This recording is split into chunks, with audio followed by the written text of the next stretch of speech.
Okay, dear students, this is Mustafa Ahmed Mirchawala from Mirchawala's Hub of Accountancy और आज हम start करने जा रहे हैं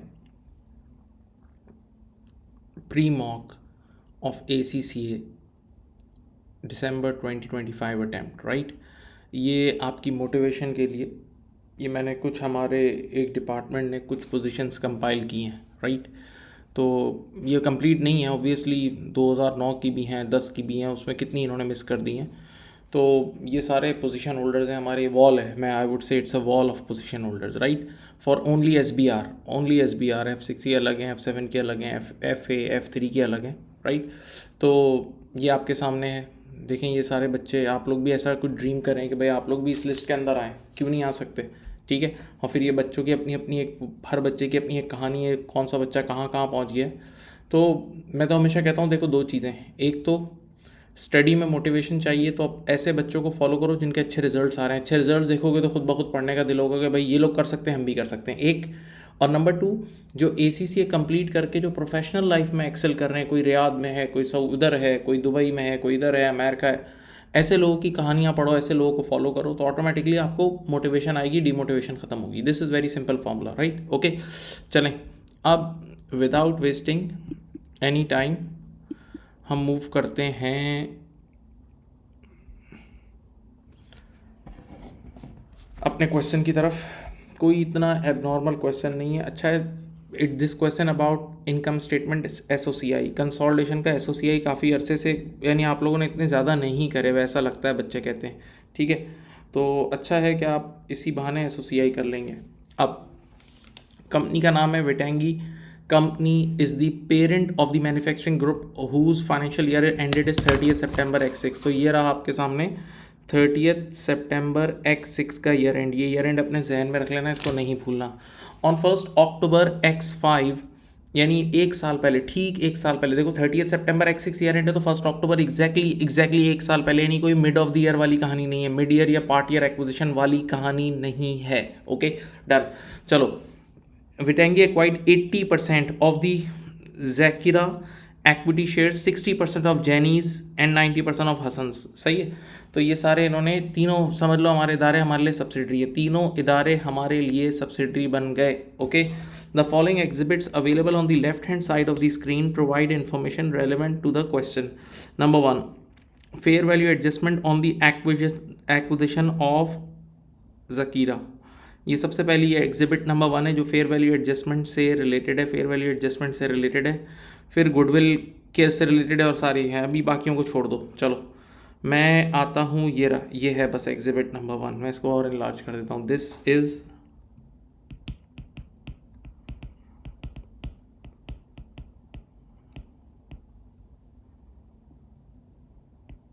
ओके। चलो, on 1 October X5, nothing is difficult, आराम से हो जाएगा।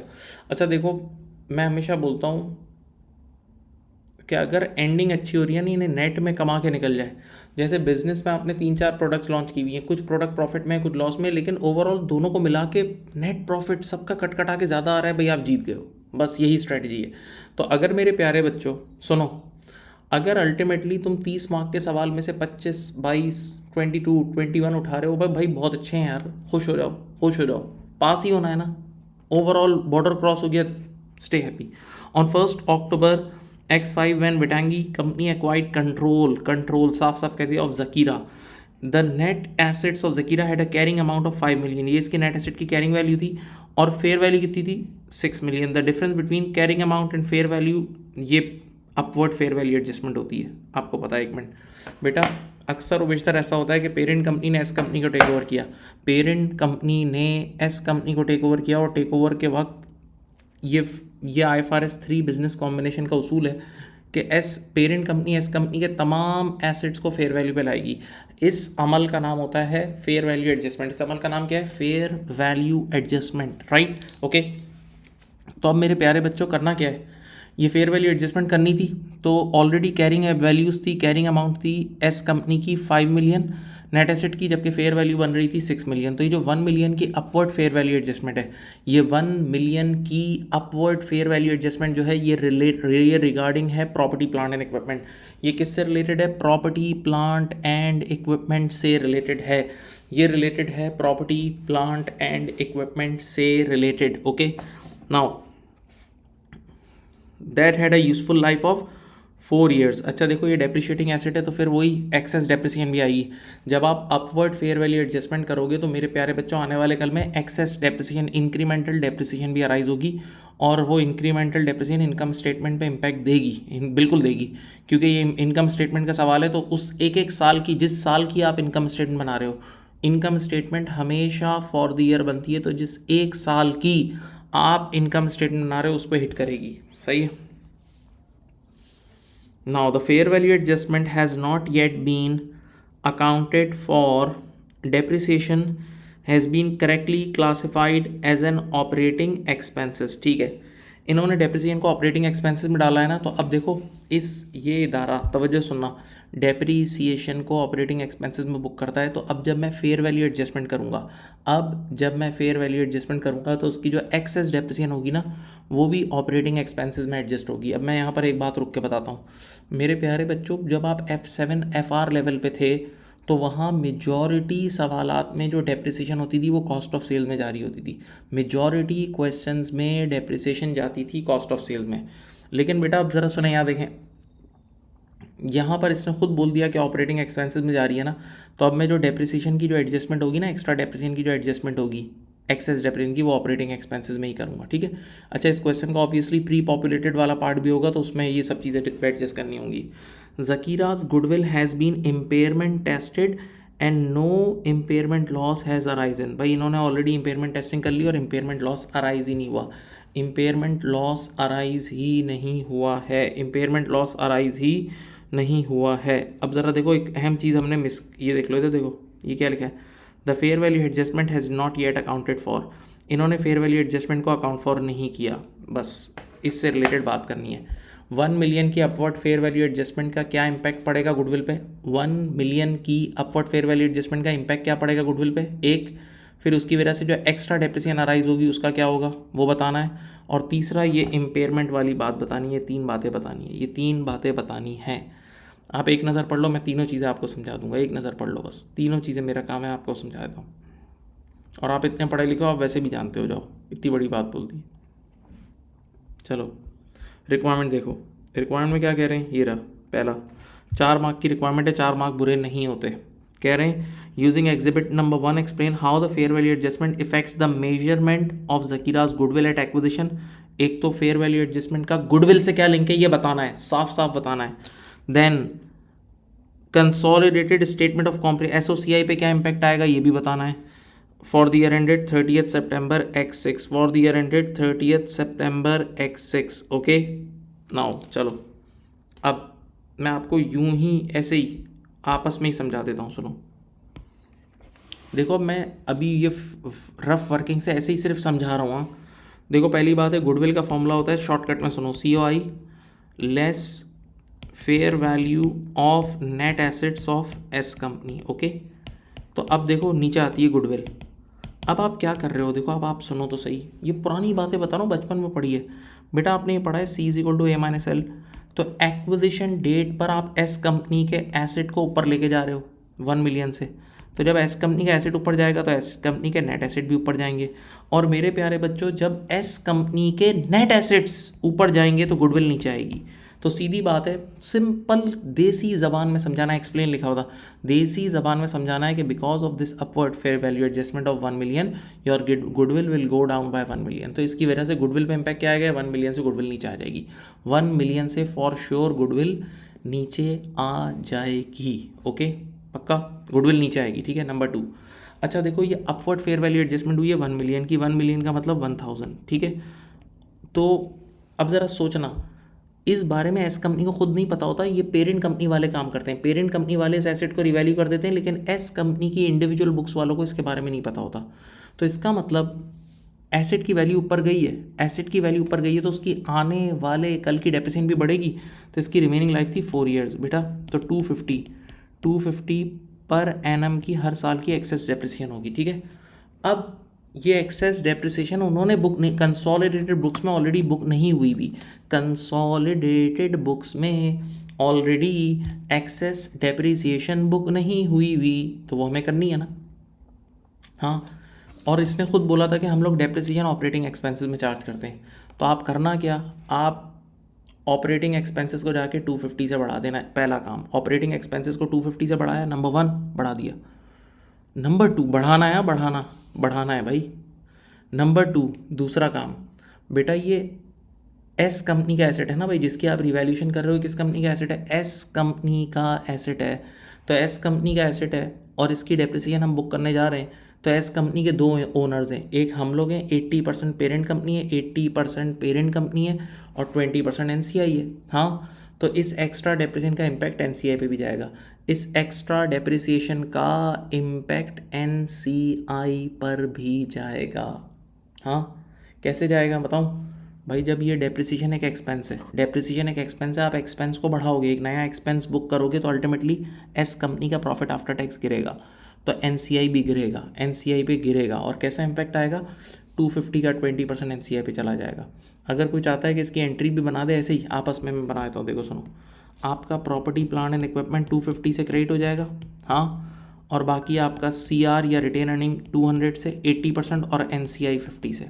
ये लो, मैंने पास्ट में अलग से क्लासेस भी रिकॉर्ड, एक क्लास भी रिकॉर्ड की हुई है, उर्दू इंग्लिश दोनों लैंग्वेज में, डबल एंट्री। जब से एसबीआर में वो प्री पॉपुलेटेड वाला एरिया आया ना, तो मैंने बहुत पहले से ये क्लास भी रिकॉर्ड कर दी है कि कंसोलिडेशन की डबल एंट्रीज़ कैसे बनेंगी, तो ये देख लो, ठीक है। तो ये मैंने इसकी सेपरेट एंट्री भी बना दी और मैंने इसकी पोस्टिंग भी सिखा दी। लेकिन हाँ भाई, इतने पढ़े लिखे हो, face of the income statement पे एक साथ ऑपरेटिंग एक्सपेंसेस में पूरा 250 ही जाएगा। जो face of the income statement होती है वो हम वाली होती है, हम वाली होती है, टोटल होती है, तो वहाँ तो पूरा 250 ऑपरेटिंग एक्सपेंसेस में जाएगा। और बाद में नीचे जाके आपको पता है आप बांट देते हो, नीचे जाके आप बांट देते हो। 2 बातें हो गई। अब तीसरी बात समझा रहा हूँ, बिल्कुल बच्चे मत बनो, तीसरी बात सुनो। देखो, उसने इंग्लिश पढ़ो ज़रा, आ जाओ, ये लाइन पढ़ो, ये लाइन पढ़ लो, पढ़ो, ये लाइन पढ़ो। कह रहा है मैंने ऑलरेडी इम्पेयरमेंट टेस्टिंग कर ली है, कोई गुडविल का इम्पेयरमेंट लॉस नहीं है, कोई इम्पेयरमेंट लॉस नहीं है। अब इसने जब, और इसने वाकई इसने सही वाली इम्पेयरमेंट टेस्टिंग की है, तो इसका मतलब क्या हुआ, मतलब समझाता हूँ। देखो, इसका मतलब ये हुआ, यूँ समझ लो, गुडविल की कैरिंग वैल्यू थी, अपनी तरफ से बोल रहा हूँ, 5 मिलियन की, लेकिन रिकवरेबल अमाउंट समझ लो आ रहा होगा 7 या 8। तो देखो, कैरिंग वैल्यू कम है, रिकवरेबल अमाउंट ज़्यादा है, तो इम्पेयरमेंट नहीं होगी, तभी तो इम्पेयरमेंट नहीं होती भाई। इम्पेयरमेंट कब होती है, जब कैरिंग वैल्यू ज़्यादा हो। ये कैरिंग वैल्यू, मैं इसको कैरिंग वैल्यू ले रहा हूँ, ये मैं अजम्पशन वाली फिगर्स ले रहा हूँ, बात को समझाने के लिए।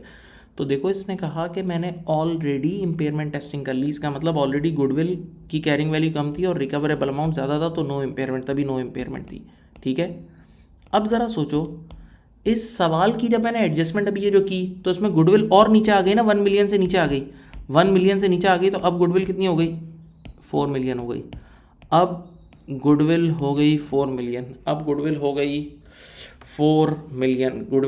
मिलियन, तो बेटा जब पहले 5 मिलियन की थी तब कोई इम्पेयरमेंट टेस्टिंग नहीं थी, तो अब भी नहीं होगी ना। इम्पेयरमेंट कैसे हो सकती है, रिकवरेबल अमाउंट ज़्यादा है भाई, ऑलरेडी आपकी गुडविल कम हुई है ना, इस हरकत की वजह से गुडविल कम हुई है, तो अब तो और इम्पेयरमेंट नहीं होगी, इसका मतलब इम्पेयरमेंट नहीं है भाई। जब 7 5 से ज़्यादा है तो 7 4 से भी तो ज़्यादा ही होगा ना जब 7 5 से ज़्यादा है तो 4 से भी ज़्यादा होगा। तो ये जो आपने अभी हरकत की है, इसकी वजह से कोई एक्स्ट्रा कोई इम्पेयरमेंट लॉस अराइज नहीं होगा, इम्पेयरमेंट है ही नहीं, क्योंकि उसने चेक कर ली थी और मैंने बाद में एडजस्टमेंट करके गुडविल को कम किया है। तो गुडविल कम करने से अब तो और इम्पेयरमेंट नहीं होगी ना यार।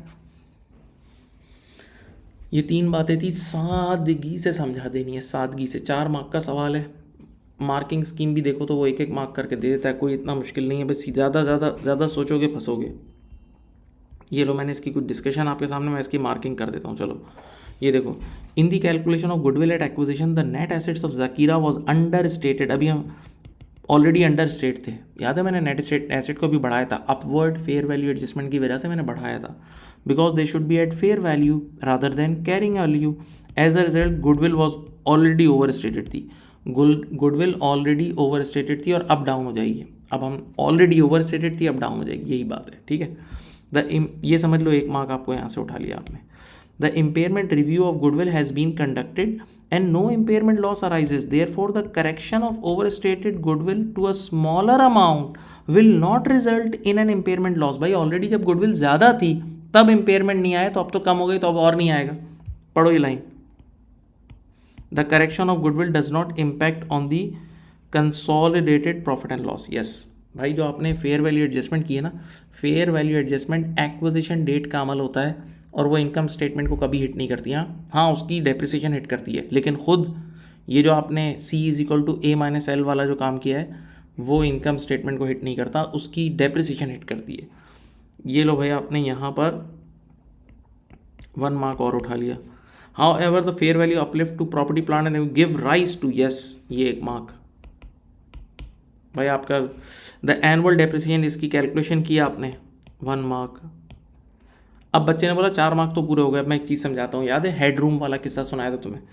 Since the additional expense relate to a subsidiary that is 80% own the profits of the attributable parent and NCI will be reduce by 250। बिल्कुल, मैंने ये एंट्री बनाई थी कि NCI को भी हिस्सा मिलेगा, अभी ऊपर एंट्री बनाई थी 250 की, सही। अब देखो ये 1 मार्क और डाल दिया। बच्चे ने कहा सर सवाल तो 4 मार्क का था। हाँ, 4 मार्क का सवाल है, 4 मार्क का सवाल है, लेकिन जब एग्जामिनर चेक करना शुरू करता है ना तो वो 5 मार्क से शुरू करेगा। एग्जामिनर चेक करना शुरू करेगा तो 5 मार्क इसकी मार्किंग स्कीम से। तो अब अगर आपने 1 मार्क की गलती कर दी, still you will get full marks. यही तो मज़ा है, इसी को बोलते हैं हेड रूम। इसी को क्या बोलते हैं? Head room. कि 4 mark is the maximum marks, लेकिन जब एग्जामिनर चेक करना शुरू करेगा तो 5 मार्क से शुरू करेगा। तो अगर 1 मार्क की गलती कर दी, still you will get full marks. देखो ये मज़े है।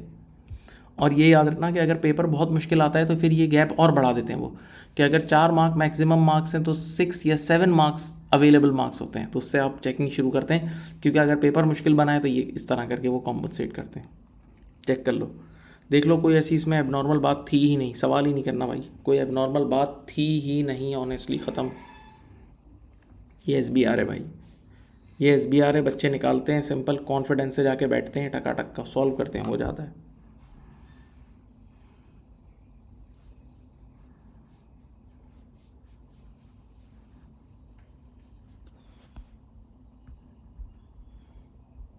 चलो B देखो, using exhibit 2 the calculate the goodwill arising on the acquisition of Jenny, next आ गया, and the impairment loss following the impairment review.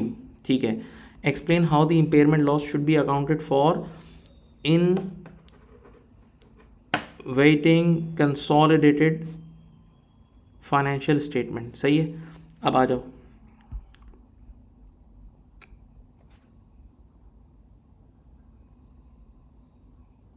यहाँ से शुरू होगा एग्जिबिट 2।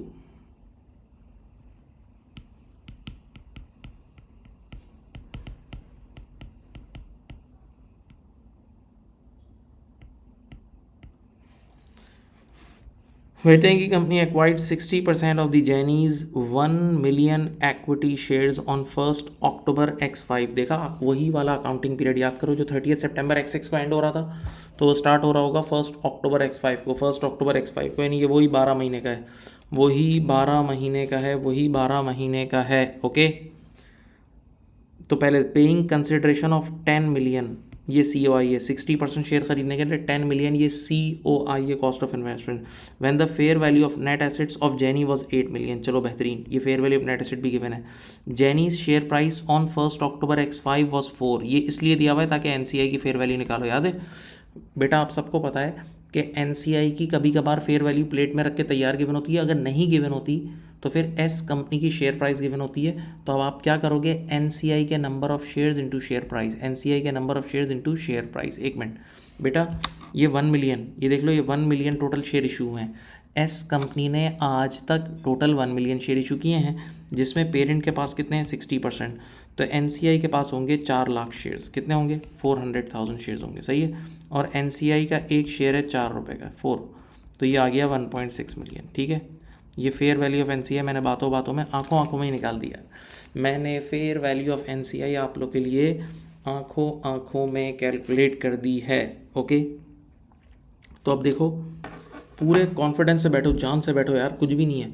तुम्हारे पास COI भी मौजूद है, तुम्हारे पास फेयर वैल्यू ऑफ NCI भी मौजूद है, और तुम्हारे पास fair value of net asset भी मौजूद है, ठहले गुडविल आ गई, गुडविल आ गई, गुडविल आ गई, अगले सेकंड में गुडविल आ गई। यार पुरानी बचपन की यार, F3 लेवल पे ये तो सिखा दिया था। गुडविल आ गई। अब आ जाओ इधर आओ। अब क्या कह रहे हैं, जैनी। अब यार याद करो मेरे लेक्चर्स अगर तुमने तमीज़ से और अदब से देखें तो उसमें मैंने कैश जनरेटिंग यूनिट कंसोल्ड, एक तो कैश जनरेटिंग यूनिट IAS 36 में पढ़ाया है, यस, एक तो मैंने कैश जनरेटिंग यूनिट IAS 36 में पढ़ाया है, और दूसरा मैंने पढ़ाया है कंसोलिडेशन के अंदर भी गुडविल कैलकुलेट करना सिखाया है यूजिंग CGU, ठीक है। Jenny is assessed as a cash generating unit and the reporting date has net assets of 10 million. Reporting date पर ये रहा इंडिविजुअल बुक्स के, ये इंडिविजुअल बुक्स के नेट एसेट्स हैं 10 मिलियन के, और रिकवरेबल अमाउंट है 11.6 मिलियन का। रिकवरेबल अमाउंट कितना है, 11.6 मिलियन का। चलो अभी इसको गुडविल में, ये बस यहाँ तक एग्जिबिट 2 है, यहाँ एग्जिबिट 2 एंड हो गया। इसी की बेसिस पे रिक्वायरमेंट नंबर 2 सॉल्व करनी है, इसी की बेसिस पे रिक्वायरमेंट नंबर 2। कुछ भी मुश्किल नहीं है, सोचोगे जितना उतना परेशान होगे, रिलैक्स रहो, कर सकते हो भाई, क्यों नहीं, नॉर्मल चीज़ें हैं यार, F7 लेवल की चीज़ें दे रहा ही है। तो चलो अगर आपने इसकी तस्वीर खींचनी है तो खींच लो, मैं स्क्रीन मूव कर रहा हूँ।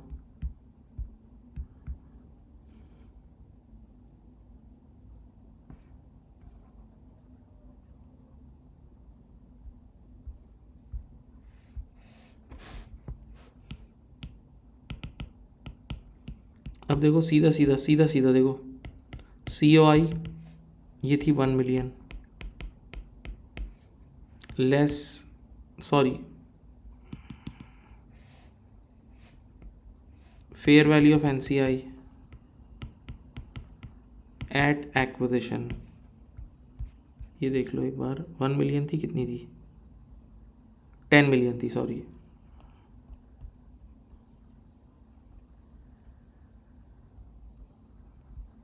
और सिंपल 3 0 के बगैर ही खेल लो यार, इज्जत से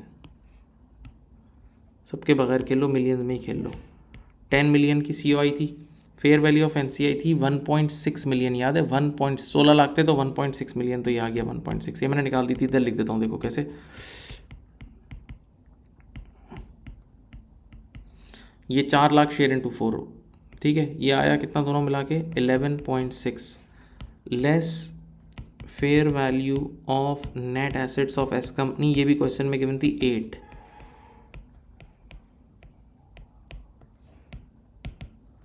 तक गुडविल आ गई, गुडविल आ गई, गुडविल आपके सामने आ चुकी है, गुडविल आपके सामने आ चुकी है, ओके राइट। अब आ जाओ, इम्पेयरमेंट की कैलकुलेशन करते हैं। इम्पेयरमेंट ये आपने की हुई है, कैलकुलेशन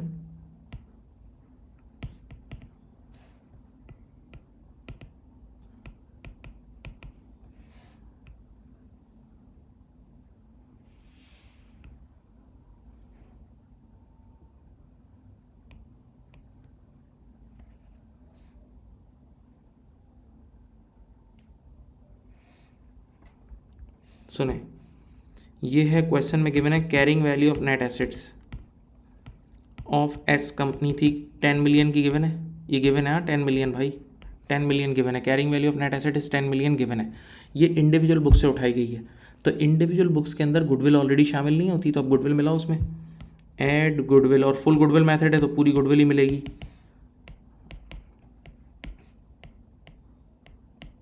सही है, ये आ गया कैरिंग वैल्यू ऑफ CGU, ठीक है। अब रिकवरेबल अमाउंट कितना है,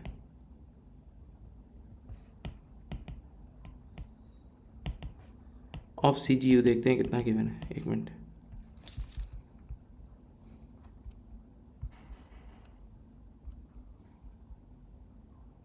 $11.6, सही है रहा, देख लो 11.6 है, रिकवरेबल अमाउंट इज 11.6, पक्का। आ जाओ, लो हो गया, बताओ टोटल कितनी इम्पेयरमेंट आई है, टोटल इम्पेयरमेंट आई है 2 मिलियन की।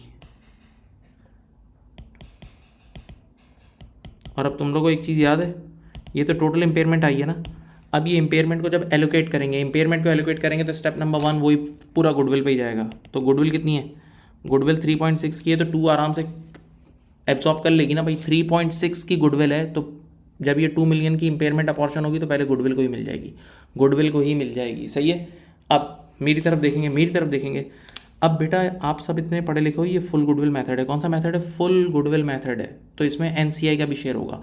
तो अब फुल गुडविल मेथड में जब गुडविल इम्पेयरमेंट की एंट्री बनती थी, फुल गुडविल मेथड में जब गुडविल इम्पेयरमेंट की एंट्री बनती थी तो गुडविल क्रेडिट हो जाती थी, गुडविल तो कम होगी।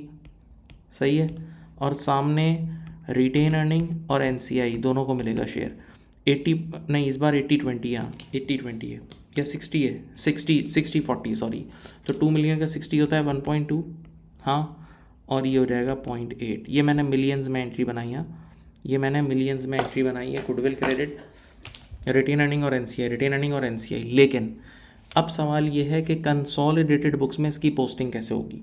देखो कंसोलिडेट, ऑलरेडी जो कंसोलिडेटेड इनकम स्टेटमेंट होती है वो दो इंडिविजुअल इनकम स्टेटमेंट से बनती है। मेरी बात सुने, ऑलरेडी जो कंसोलिडेटेड इनकम स्टेटमेंट होती है वो दो इंडिविजुअल इनकम स्टेटमेंट से बनती है, और इंडिविजुअल इनकम स्टेटमेंट में कभी गुडविल का नामो निशान भी नहीं होता।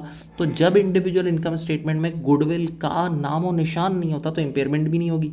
ऑलरेडी इम्पेयरमेंट तो नहीं होगी ना यार, सोचो।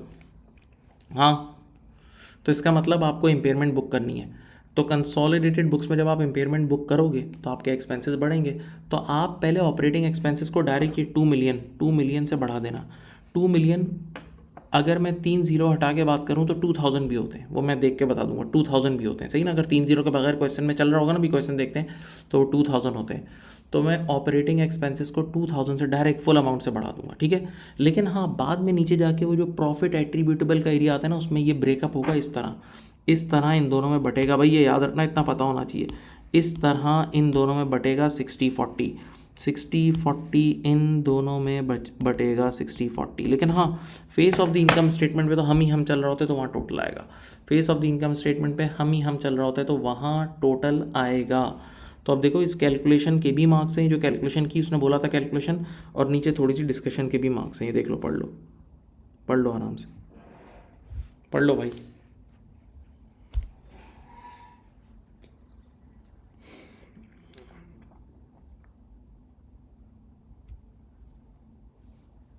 क्या लिखा हुआ है? Impairment loss of 2 million is an additional operating expenses. Definitely एक नया ऑपरेटिंग एक्सपेंस पैदा हुआ है।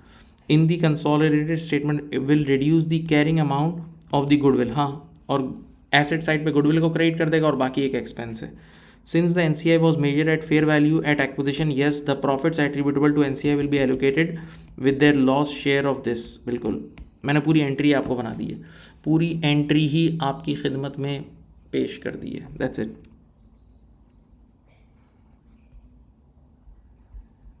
ठीक है जी, ये थी रिक्वायरमेंट नंबर बी।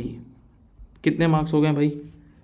4 और 4 8 मार्क हो गए। 8 सिंपल मार्क्स, मैं फिर बोल रहा हूँ 8 सिंपल मार्क्स। करने वाले बनो, करने वाले बनो, कर लोगे। आखिरी महीने में सिर्फ पॉजिटिव बात है, कोई नेगेटिव बात नहीं।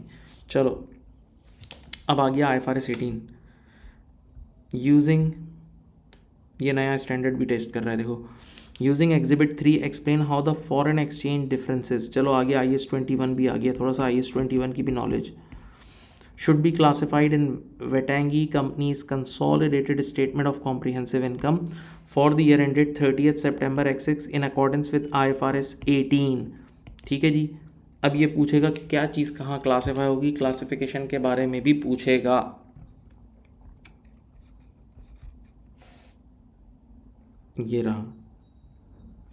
ये रहा आपका एग्जिबिट नंबर 3, मैं लिख देता हूँ।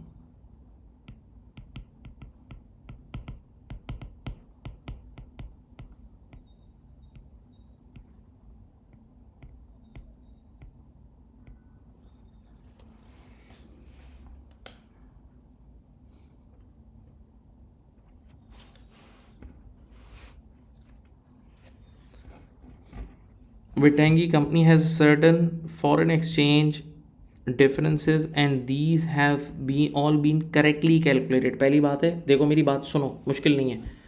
कैलकुलेशन उसने सही करके दी है, पोस्टिंग में गलती करेगा। कैलकुलेशन उसने सही करी है, correct. At a net loss of 180,000 total cut कटा के एक दो जगह फॉरेन एक्सचेंज का डिफरेंस था, उसको इसने काट दिया है, कटिंग कर दी है, नेट कर दिया 180। अब बताता हूँ उसको, ब्रेकअप बताऊँगा सही।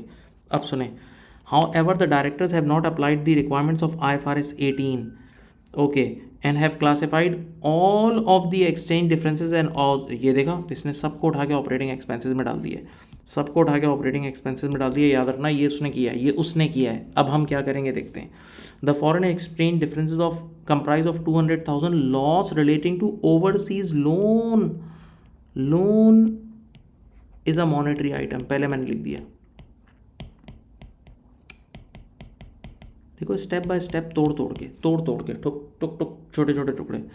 Incurred by Waitangi and 20,000 gain of retranslation, याद करो IAS 21 ऑफ 100% ओवरसीज सब्सिडरी। लो आ गया। चलो भाई, ये तो दोनों अलग अलग चीज़ें थी। एक तो 2 लाख का, एक तो 200,000 का लॉस था, एक लोन लिया था। और loan is a monetary item, क्योंकि लोन फिक्स्ड अमाउंट पेबल होगा, fix amount to be paid और received in fixed and determinable amount of money. Amount to be paid और received in fixed and determinable amount of money, ये आपका monetary item होता है। सही है। तो बेटा मॉनेटरी आइटम का एक्सचेंज गेन और लॉस पीएनएल में जाता है फॉर श्योर। मॉनेटरी आइटम का एक्सचेंज गेन और लॉस पीएनएल में जाता है, तो सही है। और इसने पीएनएल में ही डाला है, ऑपरेटिंग एक्सपेंसेस में डाला, लेकिन पीएनएल में किस जगह डालना था, पीएनएल में किस जगह डालना था IFRS 18 के आने के बाद, ये अलग मसला है, ये अलग बहस है, ये सिखाता हूँ। ठीक है। ये तो पक्की बात है कि जो 2 लाख का 200,000 का, ये रहा 200,000 का, ये जो मॉनेटरी आइटम का लॉस है, लॉस ये पीएनएल में जाएगा, ये तो हमें पता है। और कहाँ जाएगा ये अलग बातें बताता हूँ। लेकिन भाई ये जो 20,000 का गेन है on the retranslation of 100% overseas subsidiary, इसको कहते हैं फॉरेन ऑपरेशन। तुमने अगर IAS 21 पूरा पढ़ा है, फॉरेन सब्सिडरी पूरी पढ़ी है, पूरा मेरी क्लासेस ली हैं, तो तुम्हें पता है फॉरेन सब्सिडरी या फॉरेन ऑपरेशन का जो एक्सचेंज गेन और लॉस होता है वो OCI में जाता है। बल्कि उसके लिए एक मशहूर डायलॉग बोलूँ, वो आज OCI में जाता है और कल जब वो सब्सिडरी बिकेगी तो PNL में ट्रांसफ़र हो जाएगा। वो आज OCI में जाएगा और कल जब वो सब्सिडरी बिकेगी तो PNL में ट्रांसफ़र हो जाएगा, PNL में ट्रांसफ़र हो जाएगा। आज OCI कल PNL, आज OCI कल PNL, आज OCI कल PNL, आज OCI कल PNL, याद है। तो मैंने इसको बोला भाई साहब आप तो पहले इतने बड़े बेवकूफ़ हो, आपने ये एक OCI की चीज़ थी, ये वाला 20,000 भाई साहब ये OCI की चीज़ थी, इसको तुमने उठा के इनकम स्टेटमेंट के सामने कटिंग कर दी। यानी 2 लाख और 20,000 को कट करके नेट 180 है, देखो ये नेट 180 उठा के इनकम स्टेटमेंट डाल दिया। मैंने कहा भाई आपका दिमाग ख़राब है। पहली बात है 20,000 के साथ तो आपने बिल्कुल ज़्यादती कर दी। तो अब आप क्या करो, इसने तो 180 को नेट कर दिया ना, आप अलग अलग कर दो। आप 200 को अलग गिनो और 20 को अलग गिनो, पहले तो दोनों को अलग अलग कर दो। 200 को अलग गिनो, 20 को अलग गिनो, सही है। अच्छा 20 गेन है भाई, थोड़ी सी एनर्जी लगा लो, 1-2 मिनट लगेंगे, सीख जाओगे। 20 गेन है और ये लॉस है, और इसने दोनों को कट कटा के 180 का लॉस कर दिया है। इसने दोनों को, बेटा सोचो यार पेपर निकालना है, इसने दोनों को कट कटा के 180 का लॉस कर दिया है। तो आपने कहा पहले तो दोनों अलग अलग कर लो। तो 20 रुपये का गेन, 20 रुपये का गेन जब इसने ऑपरेटिंग एक्सपेंसेस में रिकॉर्ड किया होगा ना, तो ऑपरेटिंग एक्सपेंस ऑलरेडी एक नेगेटिव नंबर है, तो इसने उसके अंदर प्लस कर दिया होगा। इसने अल्टीमेटली भाई गेन अपने एक्सपेंस, गेन है ना 20 रुपये का, तो गेन है, गेन तुम्हारे ऑपरेटिंग एक्सपेंसेस को कम कर देगा ना, उसने कम कर दिया होगा। तो अब तुम 20 रुपये से इस 20 रुपये को सही करने जब जाओगे ना, तो आपने ऑपरेटिंग एक्सपेंसेस को बढ़ाना है। ठीक है, इस 20 रुपये से ऑपरेटिंग एक्सपेंसेस को बढ़ाना है, नंबर 1। और नंबर 2, बाद में जाके इस 20 रुपये को नीचे OCI में डाल देना। बाद में जाके अभी मैं कंसोलिडेटेड इनकम स्टेटमेंट बनाऊंगा तो ये 20 रुपया OCI में जाएगा, क्योंकि ये फॉरेन ऑपरेशन का यानी फॉरेन सब्सिडरी का लॉस है। ये फॉरेन सब्सिडरी का लॉस है, तो ये मेरे प्यारे बच्चों ये OCI में जाएगा, ये OCI में जाएगा। ओके, अब आते हैं इसके ऊपर। ये जो मॉनेटरी लॉस है, ये 2 लाख का मॉनेटरी लॉस है। अब इसके लिए IFRS 18 क्या कहता है, सुनो। वो कहता है जिस, मेरे अल्फाज सुनना, जिस एसेट या लाइबिलिटी, जिस एसेट या लाइबिलिटी का ये लॉस है ना, उसी हेड में जाएगा। इनकम और एक्सपेंस को मत देखना, बल्कि देखो जिस एसेट या जिस लाइबिलिटी का ये लॉस है उसी हेड में जाएगा। अब आपको पता है IFRS 18 के आने के बाद एक तो इनकम स्टेटमेंट भी कैश फ्लो की तरह बन गई है। इनकम स्टेटमेंट भी कैश फ्लो की तरह बन गई है, यस और नो? यस। तो अब IFRS 18 के आने के बाद, IFRS 18 के आने के बाद भाई आपके पास एक ऑपरेटिंग का हेड है, एक इन्वेस्टिंग का एक हेड है, एक फाइनेंसिंग का हेड है, एक टैक्स का हेड है और एक डिसकंटिन्यूड ऑपरेशन का, सही है। तो अब इन 5 कैटेगरी में भाई अगर आपका फाइनेंस से रिलेटेड, फाइनेंस से रिलेटेड कोई एक्सचेंज गेन और लॉस है तो वो फाइनेंस कॉस्ट के साथ ही चले जाएगा। इन्वेस्टमेंट से रिलेटेड कोई ऑपरेटिंग गेन और लॉस, एक्सचेंज गेन और लॉस है तो वो इन्वेस्टमेंट में चले जाएगा। रूटीन ऑपरेशन से रिलेटेड है तो रूटीन ऑपरेशन में जाएगा। लेकिन उसने समझाया किस तरह बताऊँ, उसने बोला operating activities are residual category. Residual यानी पहले चेक कर लेना कि क्या ये इन्वेस्टिंग और फाइनेंसिंग का है, अगर वहाँ नहीं है तो फिर ऑटोमेटिकली रेजिडुअल, फिर वो आपके ऑपरेशन ही हैं, वो आपके ऑपरेशन ही हैं। इसको मैं यूँ समझाता हूँ, देखो भाई, अगर आपका प्राइमरी काम ही इन्वेस्टमेंट करना है, या बैंक की बात करते हैं, चलो बैंक का प्राइमरी काम ही लोगों को लोन देना है, लोगों को लोन देना है, तो बैंक अगर किसी को लोन देता है तो इसका लोन रिसीवेबल, इसकी जो इंटरेस्ट इनकम होगी वो इन्वेस्टिंग एक्टिविटीज़ में नहीं आएगी, वो ऑपरेशंस में आएगा। भाई बैंक के लिए तो ऑपरेशंस है ना। लेकिन एक नॉर्मल आदमी है जिसका मार्कर का काम है, जिसका टीचिंग का काम है, कोई भी काम है, अगर वो बैंक में पैसे रखवाता है तो वहाँ से जो इंटरेस्ट इनकम आ रही है वो इन्वेस्टमेंट इनकम के हेड में जाएगी। फ़र्क समझ में आ रहा है? नहीं समझ रहे? सोचो ना यार। तो भाई इस बार सोचो, ये सारी बातें करने के बाद आप उसको बोलोगे भाई इस इदारे का काम, ये कोई बैंक नहीं है, ये कोई बैंक नहीं है, तो इसने अगर लोन लिया है ना तो लोन इसके लिए एक सोर्स ऑफ फाइनेंस है भाई। लोन इसका कोई प्राइमरी काम, लोन लेना इसका कोई प्राइमरी काम नहीं है, तो ये लोन लेना इसके लिए फाइनेंसिंग का काम है। तो ये इसके फाइनेंसिंग के हेड यानी इंटरेस्ट एक्सपेंस के साथ ही ये एक्सचेंज लॉस चला जाएगा।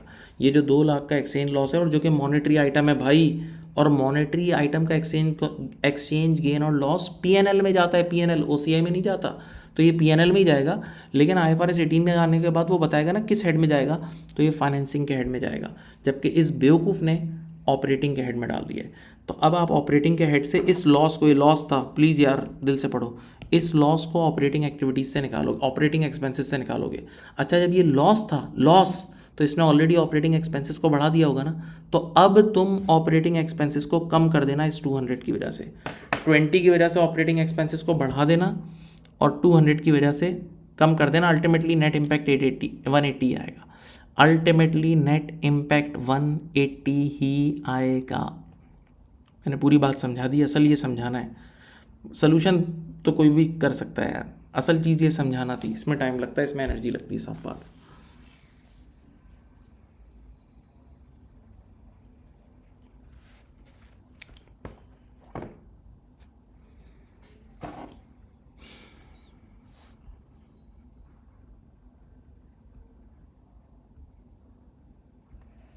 चलो अब ये 4 मार्क का एक और कहानी आ गई, 4 मार्क की। चलो आ जाओ, मैंने समझा दिया है बिल्कुल तरीके से, आप ये आ जाओ।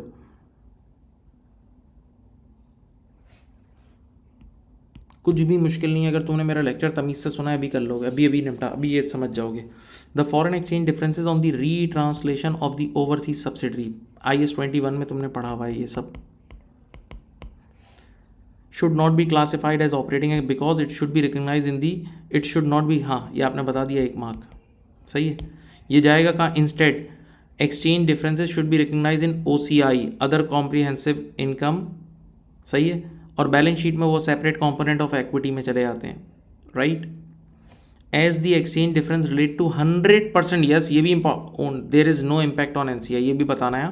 देखो वरना NCI में भी जाता है, NCI में भी जाता है, इसका इम्पैक्ट तुमने किया है, लेकिन ये 100% ओन सब्सिडरी तो हम ही, हमें कोई और है नहीं, ठीक है जी। ये आपने 2 मार्क उठा लिए, 4 मार्क का सवाल है। अंडर IFRS 18 अब आया उस पर, वो जो 2 लाख का मसला नहीं था, सॉरी 2 लाख का लॉस, 2 लाख का एक्सचेंज लॉस और 20,000 का exchange gain. Under IFRS 18 the classification of income and expenses is determined by the nature of the underlying asset, अहम बात है, and liabilities rather than the nature of the income and expense itself. देखना है कि किस चीज़ में invest किया है, ठीक है, उस एसेट या लाइबिलिटी को देख के डिसाइड होगा। The operating category is a residual category, meaning exchange differences will only be classified in the operating category. सुनना भाई अच्छी तरह दिल से, if they do not meet the definitions of other categories, investing, financing, income tax और discontinued, 5 category थी ना, एक ऑपरेटिंग खुद थी और बाकी ये 4।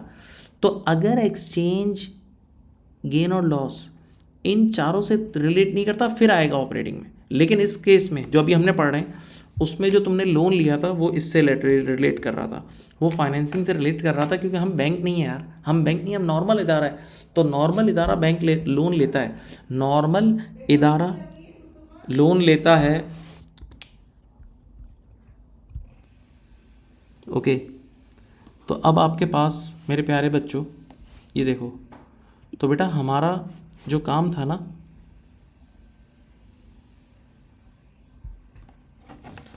वो नॉर्मल बिजनेस कर रहे थे हम, तो फाइनेंस लोन लेना हमारे लिए फाइनेंसिंग है, तो भाई ये फाइनेंसिंग इंटरेस्ट एक्सपेंस के हेड के अंदर ही इसका एक्सचेंज लॉस भी बुक हो जाएगा। हाँ, इनकम स्टेटमेंट में ही बुक होगा, क्योंकि ये मॉनेटरी आइटम का लॉस था। The 200,000 exchange loss relate to the overseas loan, as Waitangi business is manufacturing and not investing or raising finance. So this expense must be classified in a financing category. Okay. Therefore, the exchange loss should be included in the interest expense on borrowing. ये देख लो। अब देखो, अगर मैं इनको सबको 1 mark भी गिनता हूँ ना, तो इट्स ऑल 5 मार्क्स। ओके, तो जबकि आपको कितने, आपको 4 मार्क्स हैं। तो वंस अगेन वही वाली बात, हेड रूम भाई, बेशक 4 मार्क, मैक्सिमम मार्क 4 मार्क मिलेंगे, लेकिन वो चेकिंग 5 मार्क से शुरू करेगा। तो ये एग्जामिनर का एहसान है कि वो हमें, हमारे साथ लीनियन मार्किंग होती है। तभी कितने बच्चे ऐसे होते हैं कि जो कसम खा के बोल देते हैं कि हम फेल हो जाएंगे, लेकिन पास हो जाते हैं। ये पास में SBR में देख लेना, जिस दिन लोग पेपर दे के निकलते हैं रो रहे होते हैं, मैं कहता हूँ चुप हो जाओ, अभी वेट करो रिजल्ट, और कितने उसमें से पास हो जाते हैं, कितने कहते हैं यकीन ही नहीं आ रहा। बस यही है, यही है। चलो, सी रिक्वायरमेंट हो गया। अब डी पुरानी है, डी बहुत पुरानी है यार। सब टू सब याद है, सब टू सब यार, मज़ेदार मज़ेदार सब टू सब। भाई अब ये आप लोग कर सकते थे, इतना काम कोई ऐसा एबनॉर्मल नहीं था।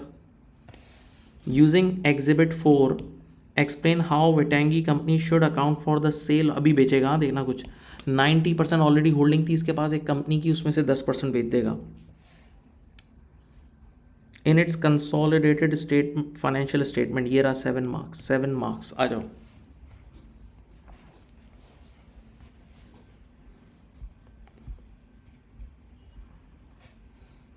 ये रहा, एक मिनट, एग्जिबिट 4।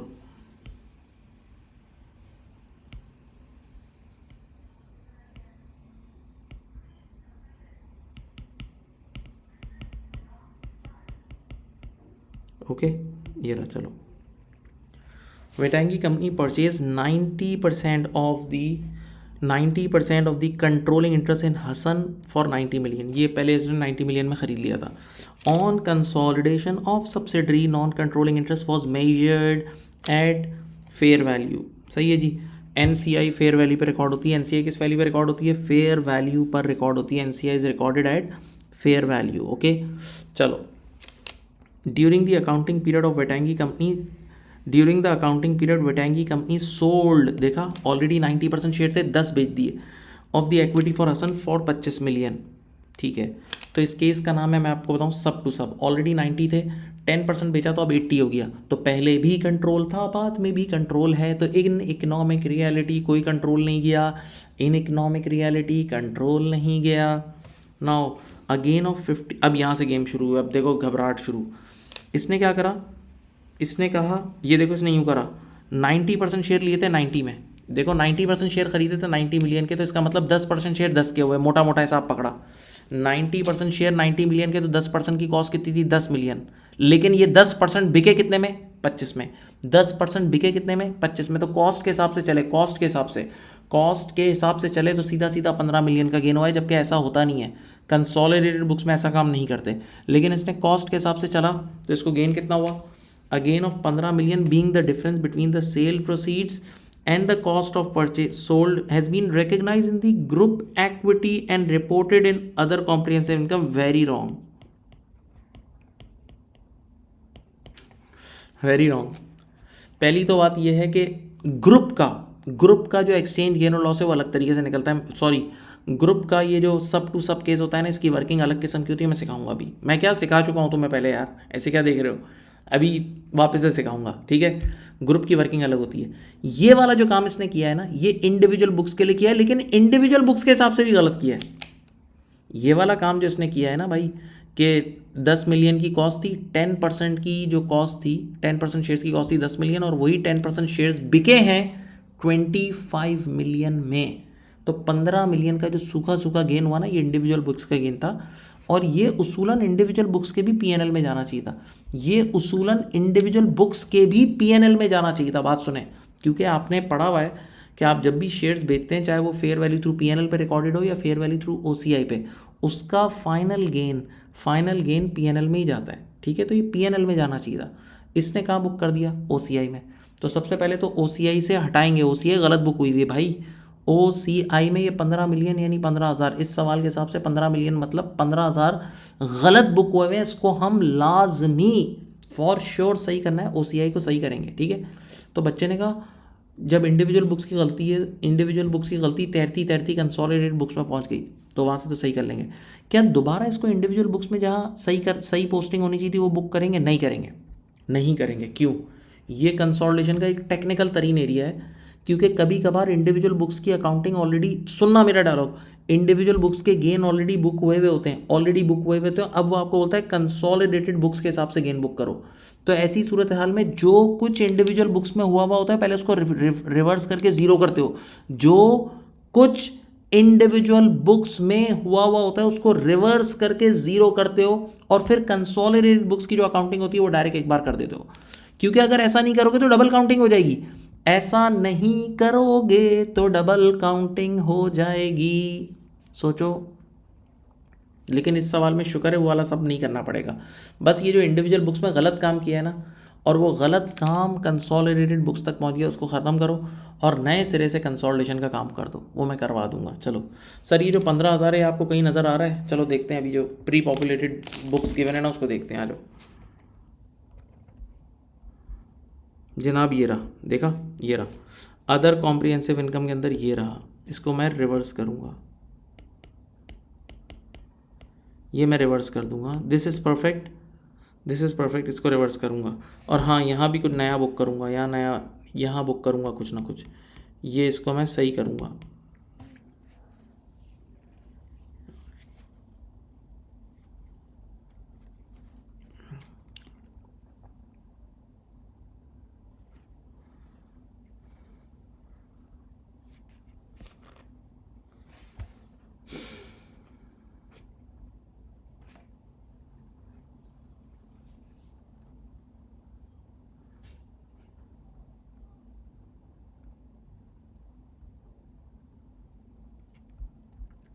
अच्छा जी, अब आते हैं वापस। अब ये आखिरी एक चीज़ पूछ रहा है भाई, 90% शेयर्स थे, 10% बेचे तो 80 पे आ गए, सब केस। चलो, at the date of sale the net assets of Hasan were 170 million, याद रखना, and the non controlling interest 13.5 million. ठीक है, the goodwill of 10 million, the original goodwill थी 10 मिलियन की। सही है। अब मैं आपको बताता हूँ, ये केस है सब टू सब, एस टू एस। देखें,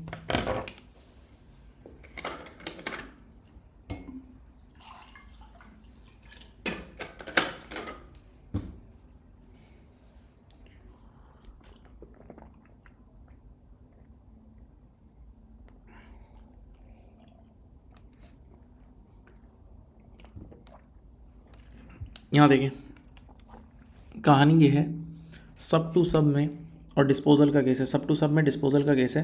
तो पहले हम 90 पे खड़े थे, पहले हमारी 90% होल्डिंग थी, तो एनसीआई 10 पे था। अब हम 80 पे आ गए, तो एनसीआई कहाँ पे आ गया?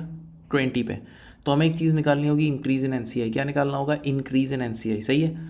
और मैंने तुम्हें हमेशा सिखाया, इसकी बिल्कुल सिंपल लॉजिक दी है, इंक्रीज़ या डिक्रीज़ इन एनसीआई जब भी निकालना हो तो सिर्फ एक चीज़ देख लेना, हु इज़ सेलर। एक मिनट, एक चीज़ आप देख लेना, हु इज़ सेलर। सेलर कौन है? Who is seller. सिर्फ एक चीज़ देख लेना, क्या देखोगे? Who is seller. तो इस बार सेलर कौन है बताऊँ? Parent company. इस बार सेलर, डिस्पोजल का केस है तो पेरेंट कंपनी सेलर है, तो पेरेंट कंपनी के हिसाब से पूरा चल के इंक्रीज इन एनसीआई निकाल लेना। चलो, तो पेरेंट कंपनी ने जिस इदारे को बेचा है, उसके सारे नेट एसेट ये रहे और उसकी गुडविल ये रही भाई, ये रहे नेट एसेट और ये रही गुडविल। चलो दोनों को मिला लो, आ जाओ।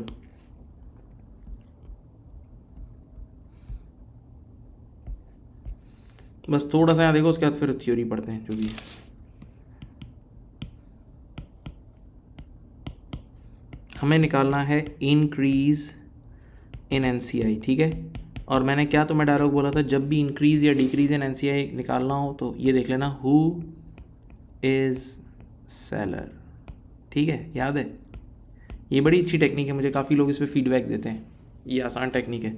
हु इज़ सेलर, तो सेलर इस बार है पी कंपनी। तो अब यूँ सोचो, देखो मेरी तरफ, कि पेरेंट कंपनी के कंट्रोल में पूरी सब्सिडरी कंपनी थी ना, तो net assets of S company कितनी थी, 170 मिलियन। अच्छा मुझे बताओ आपका मेथड कौन सा है, फुल गुडविल मेथड है ना, फेयर वैल्यू वाला मेथड है। तो फुल गुडविल मेथड में एनसीआई वालों को गुडविल का भी शेयर देते हैं, जी बिल्कुल, फुल गुडविल मेथड में एनसीआई वालों को भी गुडविल का शेयर देते हैं, ठीक है। तो ऐड कर लो, इसमें गुडविल भी ऐड करो, गुडविल थी 10 मिलियन की, ठीक है। तो ये पूरी कंपनी की फेयर वैल्यू आ गई, कंप्लीट कंपनी आ गई, और इस कंपनी का आपने 10% उनको दे दिया। तो ये आ गया 18 मिलियन का, ये आया इंक्रीज इन एनसीआई, ये आ गया इंक्रीज इन एनसीआई। मैं तुम्हें यूँ झटपट एंट्री बना दूँ, आ जाओ भाई। उन्होंने, आपने जब बेचा तो 25 मिलियन का कैश आया, ये देख लो जल्दी से देखो, बैंक डेबिट 25, और तुम्हारा एनसीआई बढ़ रहा है, इंक्रीज रहा है। तो एनसीआई इक्विटी का हिस्सा बढ़ता है तो क्रेडिट होता है, हाँ। और बाकी ये सामने जो गेन है ना, ये पीएनएल में कभी भी नहीं जाएगा, पीएनएल में नहीं जाएगा, ये सब टू सब का केस है।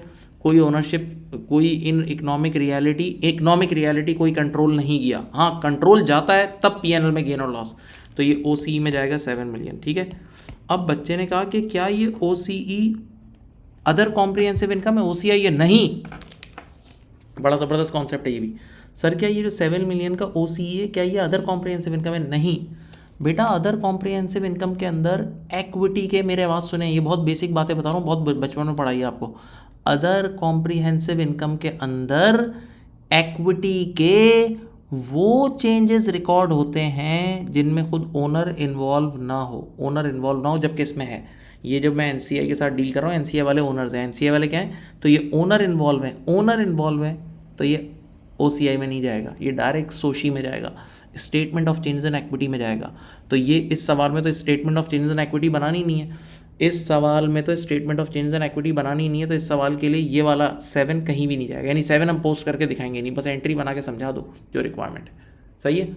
और हाँ, ये जो एनसीआई क्रेडिट हुआ है ये भी बैलेंस शीट के मसले, इनकम स्टेटमेंट, ये ट्रांजैक्शन इनकम स्टेटमेंट की थी नहीं, ये ट्रांजैक्शन इनकम स्टेटमेंट की समझ लो थी ही नहीं। हाँ, जो 15 मिलियन का उसने गलत ओसीआई बुक किया हुआ था, अभी दिखाया था ना, वो सही कर दूंगा और रिमूव कर दूंगा।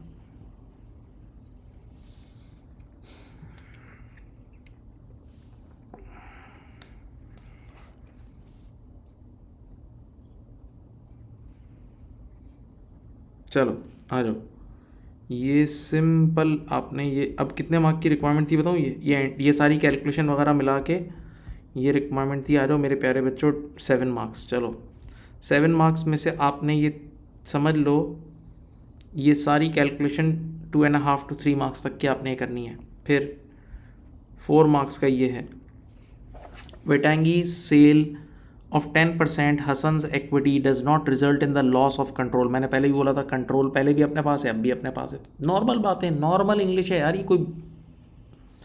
Waitangi will still hold 80% of the Hasan's equity, Hasan remains a subsidiary of the Waitangi group albeit with an increase non controlling interest, सही है, नॉन कंट्रोलिंग इंटरेस्ट बढ़ जाएगा जो मैंने बताया था। From a group, the sale of share is a transaction within group equity. Accordingly, no profit and loss to the group will arise. सही है, ये ग्रुप के अंदर ही सिर्फ थोड़ा सा परसेंटेज चेंज हो रहा है, जैसा पार्टनरशिप में चेंज होता है, तो कोई रियल ग्रुप को गेन वो लॉस नहीं हुआ। This control to control does give rise to a difference that is taken to directly to equity. Yes, आपने डायरेक्टली जो भी डिफरेंस है वो इक्विटी में लेके गए। The difference between proceed received and the increase in, ये आपने एंट्री बनाई, ये इस एंट्री की बात कर रहा है, मैंने एंट्री ऊपर बनाई है। The increase in the non controlling interest of Hasan is measured as 10% of the sum of the net assets and goodwill. देखा, मैंने दोनों को मिलाया था, ये दोनों मिलाए थे मैंने, देख लो, क्योंकि फुल गुडविल मेथड है। कौन सा मेथड है? फुल गुडविल मेथड है।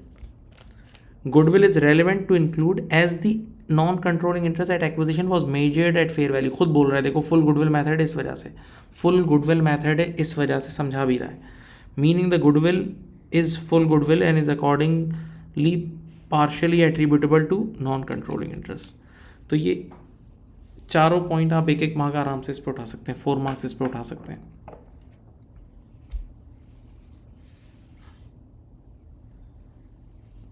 एक चीज़ और इसमें ऐड करेंगे, वो मैंने इस पर नहीं लिखी, मैं लिख देता हूँ।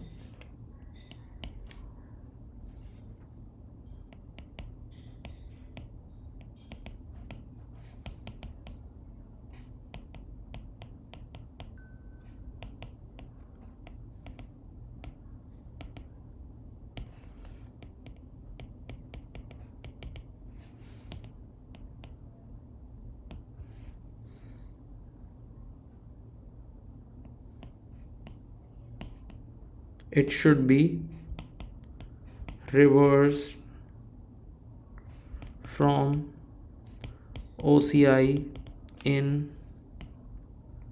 consolidated books.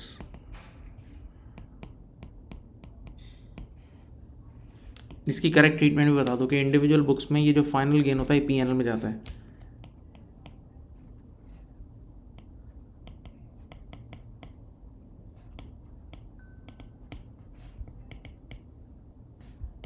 Should have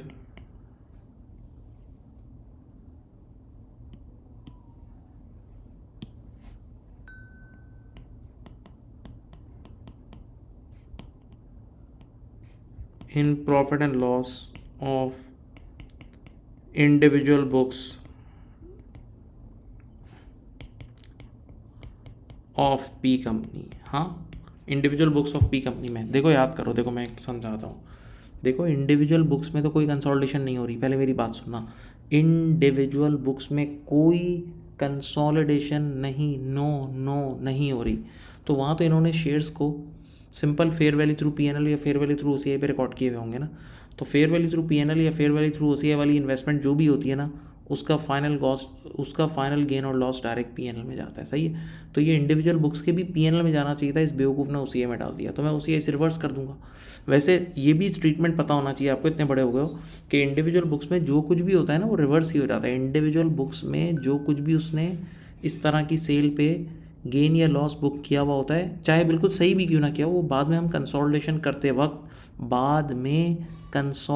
करते वक्त उसको रिवर्स कर देते हैं। तो ये देखो, ये आपके पास पूरी समझ लो 5 मार्क की मैंने थ्योरी बता दी है, ये आराम से आप लिख सकते हो, टेक योर टाइम। अब आखिरी चीज़ रह गई है, that is pre populated area. आखिरी चीज़ रह गई है प्री पॉपुलेटेड का एरिया, देख लो। अच्छा खासा क्वेश्चन आपने निपटा दिया है। अब देखो यहाँ हम उसके लिए वो स्प्रेडशीट पे जाएंगे। सही है। Adjust the pre populated spreadsheet response option to prepare with Waitangi revise statement of company for the year ended 30 September x6। अभी ये पोस्ट करूँगा। क्या क्या चीज़ें पोस्ट होंगी गिना देता हूँ, सुनो। एक तो ये पोस्ट होगी, नंबर ये इम्पेयरमेंट ऑफ गुडविल वाली चीज़ पोस्ट होगी, गिन लो, देख लेना इसको। नंबर 2 एक ये पोस्ट होगी जो मैंने अभी आपको पढ़ाया था, ये हाँ, ये 250,000 की पोस्टिंग करूँगा जो एक्सेस डेप्रिसिएशन की थी, याद है? एक्सेस डेप्रिसिएशन 250,000, और ये बाद में ब्रेकअप भी एंड में दिखा दूंगा। 2 चीज़ें लिख लो, कहीं लिखना है तो लिख भी लो ना, थोड़ी मेहनत भी करो यार, ताकि तुम ईजी लगे क्वेश्चन तुम्हें। एक तो एक्सेस डेप्रिसिएशन की पोस्टिंग करवाऊंगा ऑपरेटिंग एक्सपेंसेस में। नंबर 2 पोस्टिंग कराऊंगा ये इम्पेयरमेंट ऑफ गुडविल की, ये भी ऑपरेटिंग एक्सपेंसेस में कराऊंगा। सही है। नंबर 3 बेटा मैं आपको करवाऊंगा ये रहा, हाँ, ये एक्सचेंज गेन और लॉस दोनों गलत बुक हुए थे ऑपरेट, ये नीचे मैंने समझाया था ना, कहाँ था ये, ठहरो, ये ऑपरेटिंग एक्सपेंसेस में गलत बुक हुए थे, देखो समझाया तो था, कहाँ समझाया था, ऊपर ही समझा दिया था, ठहरो, ये रहा, हाँ, ये देखो, ये जो ऑपरेटिंग एक्सपेंसेस के अंदर बेटा ये गलत बुक हुए थे ना, 200 और 20 यानी 180 मिला के, तो ये इसकी भी पोस्टिंग कराऊंगा। ये 3 चीज़ें मुझे लाजमी आपको पोस्टिंग करानी है, 3 चीज़ें लाजमी आपको पोस्टिंग करवानी है, ठीक है। अच्छा, फिर मुझे पता है ये वाला जो 20 का गेन था ना, बाद में ओसीआई में बुक करूँगा, ये वाला 20 का गेन बाद में OCI में बुक करूँगा, क्योंकि ये फॉरेन ऑपरेशन का एक्सचेंज गेन और लॉस है। ये 3 चीज़ें गिन लो, क्योंकि हम एक्सेल पे जा रहे हैं, फिर रोना नहीं। उसके बाद एक ये सही कराऊँगा, एक ये सही कराऊँगा, एक ये सही कराऊँगा, ये बस ये 4 चीज़ें हो गई। ये सही कराऊँगा, ये 4 चीज़ें मेजर आपके सामने करेक्शन होगी अभी थोड़ी देर में, जैसे ही हम उस पर शिफ्ट होंगे। ओके ओके जी, अब हम मूव कर रहे हैं प्री पॉपुलेटेड वाले एरिया की तरफ। ये देखें, ये आपके सामने ही pre populated area readymade given होगा, सही है। ये जो फर्स्ट कॉलम है रेडीमेड, आप जानते हैं गिवन होगा, सही। अब आपने यहाँ पर ऊपर एडजस्टमेंट नंबर 1, एडजस्टमेंट नंबर 2, 3, 4, 5 और एक कॉलम हम बनाएंगे टोटल का। बेशक वो अच्छा याद रहे कि टोटल का कॉलम जो है ना वो ऑप्शनल है, टोटल का कॉलम ऑप्शनल है। ओके राइट, ये एक ऑप्शनल कॉलम है। अब यानी अगर आप टोटल का कॉलम एग्जाम में टाइम कम है नहीं भी बनाते तो कोई मसला नहीं है, एडजस्टमेंट पोस्ट करने के मार्क्स हैं। अब ज़रा दिमाग यूज़ करो, चालाक बन जाओ, जो जो चीज़ें की थी वो सब अप्लाई करते हैं एक एक करके। नंबर 1, सबसे पहले आपने एक फेयर वैल्यू एडजस्टमेंट थी 250 किया, फेयर वैल्यू एडजस्टमेंट थी 1000 की और उसकी एक्सेस डेप्रिसिएशन थी 250। मैंने कहा था ये जो ऊपर का हिस्सा है, देखो ये वाला जो हिस्सा है ना, ये है face of the income statement. देखो शुरू का जो ये हिस्सा है ये face of the income statement है। Face of the income statement पे टोटल चीज़ें पोस्ट होती हैं। हाँ, नीचे जाके ब्रेक होगा पेरेंट और एनसीआई में उन चीज़ों के लिए जो एस कंपनी से लिंक चीज़ें। चलो तो अब सबसे पहले हम करते हैं यहाँ फेयर वैल्यू एडजस्टमेंट की एक्सेस डेप्रिसिएशन कितनी थी, 250 थी, और वो 250 एक्सेस डेप्रिसिएशन हमारे ऑपरेटिंग एक्सपेंसेस को बढ़ाएगी, ऑपरेटिंग एक्सपेंसेस को बढ़ाएगी। तो ऑपरेटिंग एक्सपेंसेस देखो ऑलरेडी नेगेटिव में है, ऑपरेटिंग एक्सपेंसेस ऑलरेडी नेगेटिव में और मुझे बढ़ाना है, तो मैं यहाँ लिख दूंगा 250।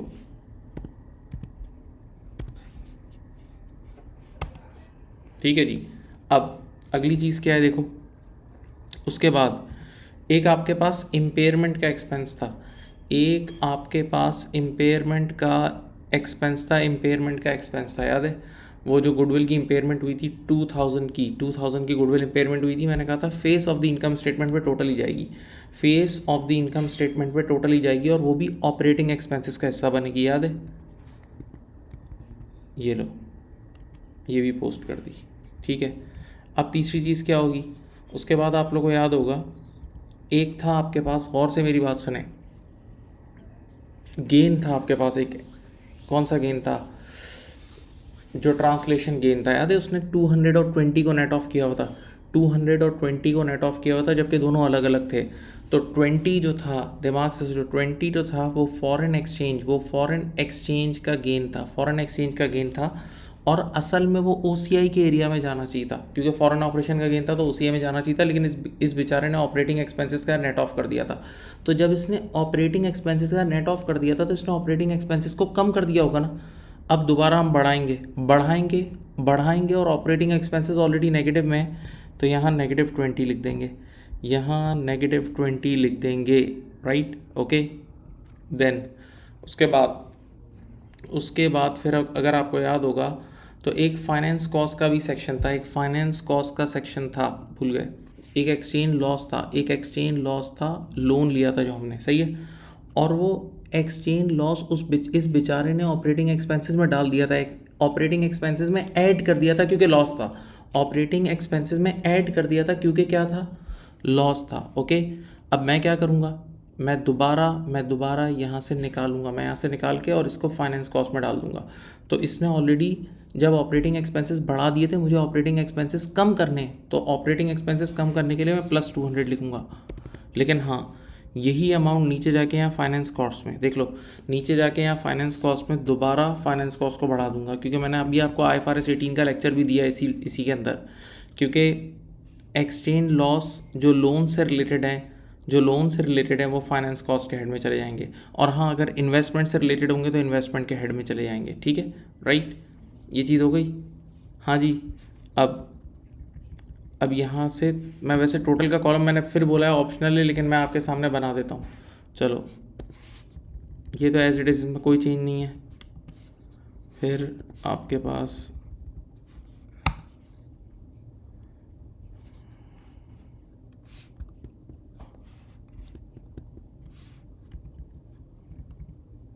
वेट,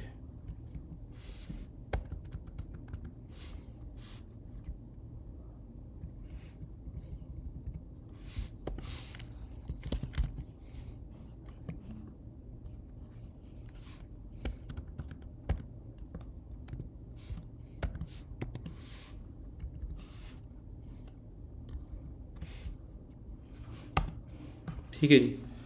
अब उसके बाद ये वाली जो साइड्स हैं ये वर्टिकली इसको पूरा इसके अंदर एडजस्टमेंट है। हाँ,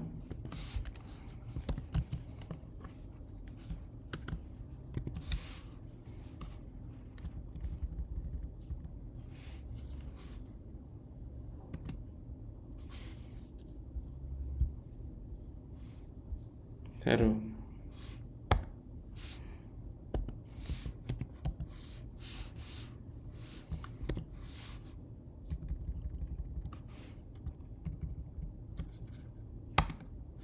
ओके। ये आपके पास आ गया है 8070, ओके। देन फिर है आपके पास 14,000 एज इट इज़ आ जाएगा।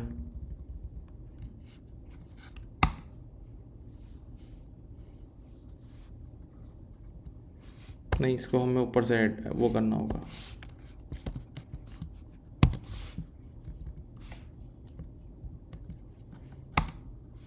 Okay, then income from associate में कोई एडजस्टमेंट नहीं थी, एज इट इज़ आएगी। अब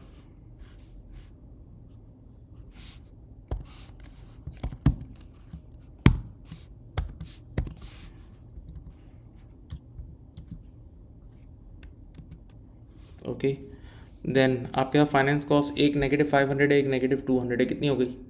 -700 हो जाएगी। चलो,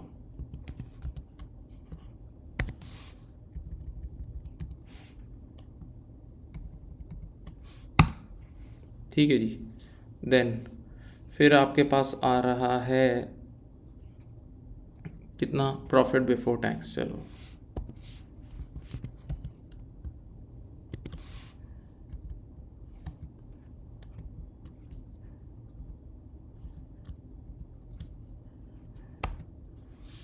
ठीक है जी।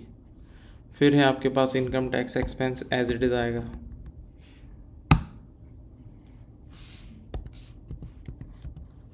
चलो,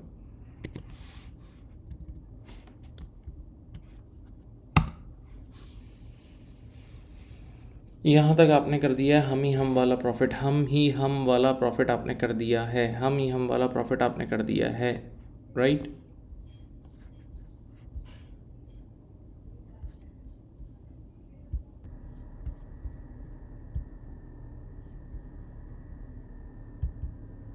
ओके, अब देखो मेरी बात गौर से सुनो, हमने हम ही हम करके प्रॉफिट कैलकुलेट कर दिया, लेकिन जिस तरह बेसिक सोचो, बिल्कुल बेसिक सोचो, जिस तरह हम ही हम करके प्रॉफिट कैलकुलेट करते हैं इसी तरह हम ही हम करके अब ओसीआई भी कैलकुलेट करेंगे, सही है।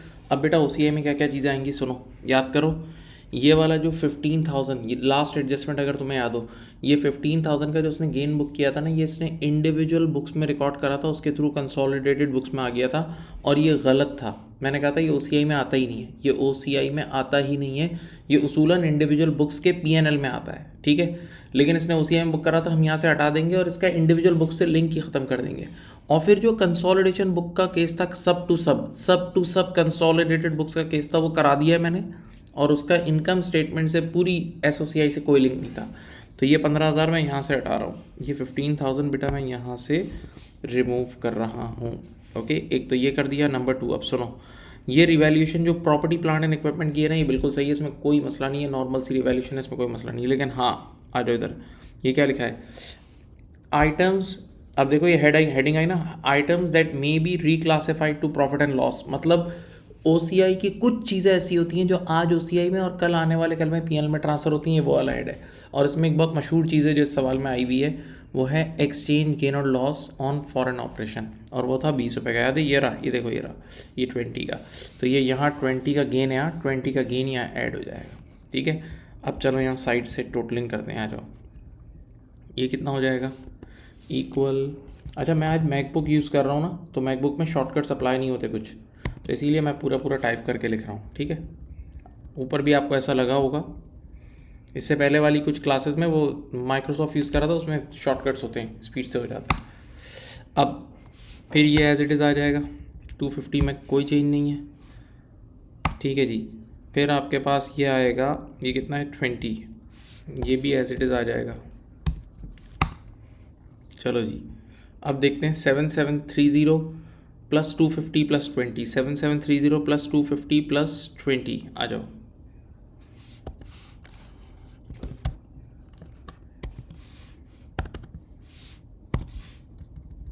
ये देखो प्रॉफिट में OCI ऐड करते थे, याद है, ये देखो ऊपर से प्रॉफिट में ये तीनों OCI ऐड करते, ये आ गया आपके पास 8000, ये आ गया आपके पास 8000 total comprehensive income, 8000 total comprehensive income. बल्कि मैं इसको खैर इसको थोड़ा सा नीचे सॉल्व कर देता हूँ, इधर कर देता हूँ, इक्वल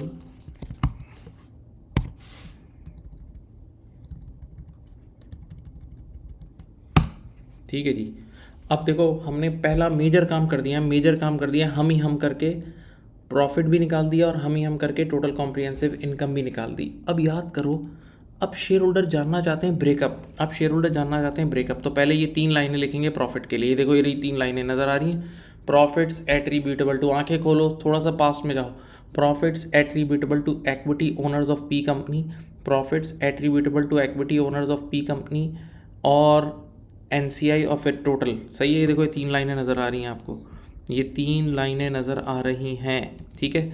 अब देखो मैं 2-3 तरीके से कराता हूँ, अब ज़रा सुनना।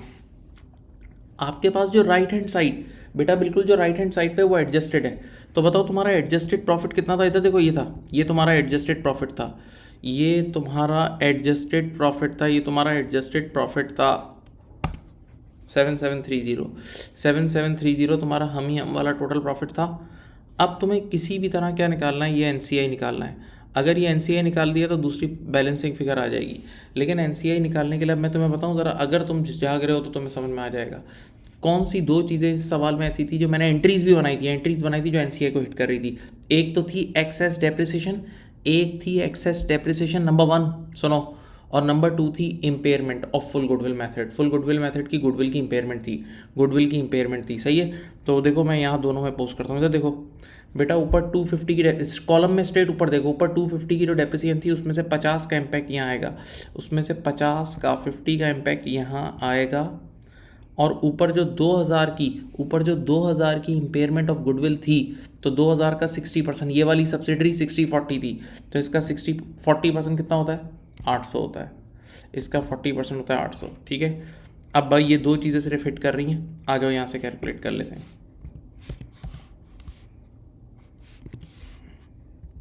ये लो, ये मैंने तुम्हारे सामने, ये लो NCI निकाल दिया, NCI आ गया 150। अब मुझे बताओ 7730 का टोटल हम वाला प्रॉफिट है और NCI 150 है, तो अब आप मुझे बताएं क्या होगा, दिस माइनस दिस, 7580 आ गया, ये प्रॉफिट आ गया। बच्चे ने कहा कि वैसे तो आपने चलो ये तीनों निकाल दिए, प्रॉफिट एट्रीब्यूटेबल का तीनों काम आपने करा दिए, लेकिन क्या ये वाली चीज़, ये जो 7580, एक और तरीके से कराता हूँ, चलो थोड़ा सा इंटरेस्ट लो, ये जो 7580 आया है, ये आप हॉरिजॉन्टली पेरेंट कंपनी के एंगल से निकाल सकते हो, बिल्कुल निकाल सकता हूँ, आ जाओ इधर आओ। ये जो, अब ज़रा सुनो, इस सवाल में एक चीज़ थी डेप्रिसिएशन, एक्सेस डेप्रिसिएशन 250 की थी, 250 का 80% पेरेंट का था और 20% NCI का था, 80-20 थी ना, ये वाली सब्सिडी 80-20 थी, तो देखो नीचे 20% यानी 50, 250 का 20% यानी 50 NCI को दिया, तो इसको हम देंगे 200, इसको देंगे 200, ये लो यहाँ लिखा 200, ठीक है। अब आओ इधर, इसी तरह ये फुल गुडविल मेथड की जो गुडविल की इम्पेयरमेंट थी, फुल गुडविल मेथड की जो गुडविल की इम्पेयरमेंट थी वो 2000 थी, 2000 का 60-40 वाली थी, ये सब्सिडरी 60-40 वाली थी, तो 2000 का 40% होता है 800 और 2000 का 60% कितना होता है,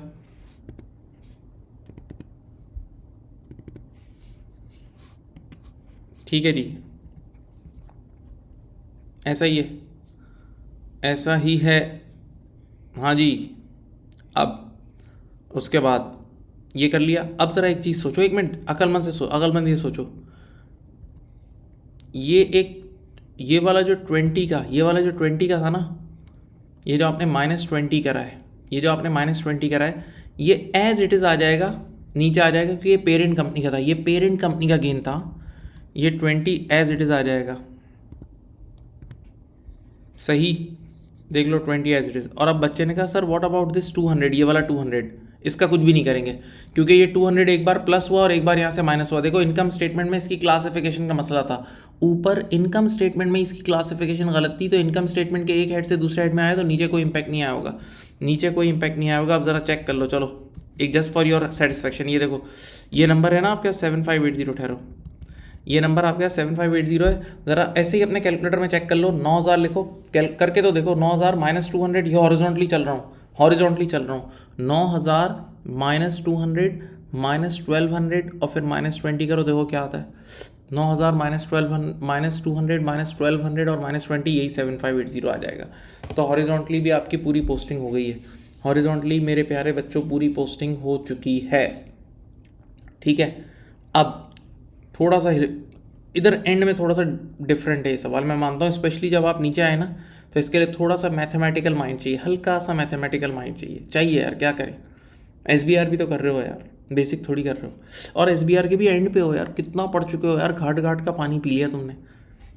अब आओ, चलो, जिस तरह ये 3 लाइनें प्रॉफिट के लिए लिखी है ना, अब ये 3 लाइनें टोटल कॉम्प्रिहेंसिव इनकम के लिए भी लिखेंगे। आ जाओ, तो इसमें क्या करेंगे, इधर आओ इधर आओ इधर आओ, ठहरो, सॉरी,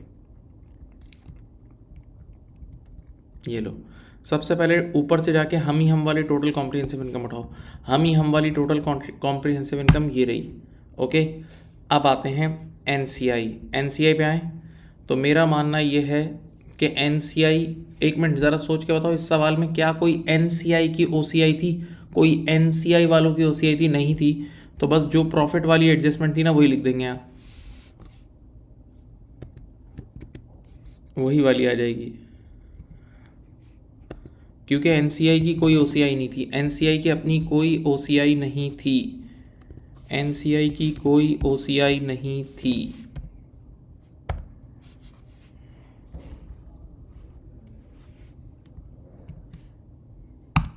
ठीक है, अब बताओ 8000 -150, ये वाला ऊपर बनेगा 7850, ऐसे ही लिख देता हूँ डायरेक्ट। चलो, अब आप लोग बोलेंगे सर ये आखिरी एक टेस्ट है आपका, मैंने कहा चलो पास हो जाता हूँ अभी। ये जो 7850 आया है, ये हॉरिजॉन्टली साबित कर सकते हो, ये हॉरिजॉन्टली कर दोगे? हॉरिजॉन्टली कर दोगे? बिल्कुल कर दूंगा, करूँ? चलो थोड़ा सा मैथ्स आना चाहिए भाई, जो चीज़ें प्रॉफिट को हिट करती हैं वो टोटल कॉम्प्रिहेंसिव इनकम को लाजमी हिट करेंगी, कॉमन सेंस की बात है। टोटल कॉम्प्रिहेंसिव इनकम होता क्या है? Profit plus OCI, profit plus OCI, profit plus OCI। तो जो चीज़ें प्रॉफिट को हिट कर रही थी वो नीचे भी हिट करेंगी, तो ये ऊपर से उठा लिया, चलो ये भी उठा लिया।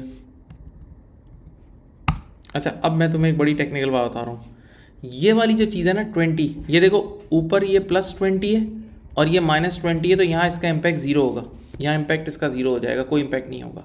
ठीक है, फिर एक चीज़ इस बार और है, ये ऊपर से आपको ये देखो 15000 की,